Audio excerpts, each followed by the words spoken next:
रामजीरी अक्षय पात्र फाउंडेशन द्वारा एक प्रेरणादायी कार्यक्रम रो आयोजन किदो और जन्मी ने संगठन में कार्यरत कर्मचारियों प्रतिभाशाली बच्चा ने लैपटॉप वितरण किया गया। कार्यक्रम में मुख्य अतिथि क्षेत्रीय विधायक विश्वराज सिंह जी चौहान आप हाथों चयनित विद्यार्थियों ने लैपटॉप वितरण किया और विधायक महोदय फाउंडेशन री सेवा कार्य खुला दिलों प्रशंसा की और समाज निर्माण की दिशा में एक अनुकरणीय पहल बतायो।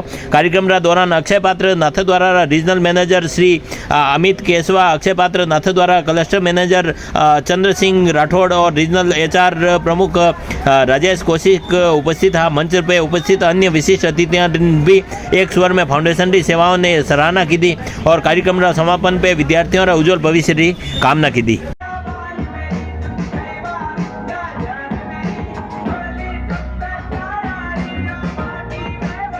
भूमि जो निकल पड़ोसी में धड़कती अंगार दुश्मनों पे गिरूं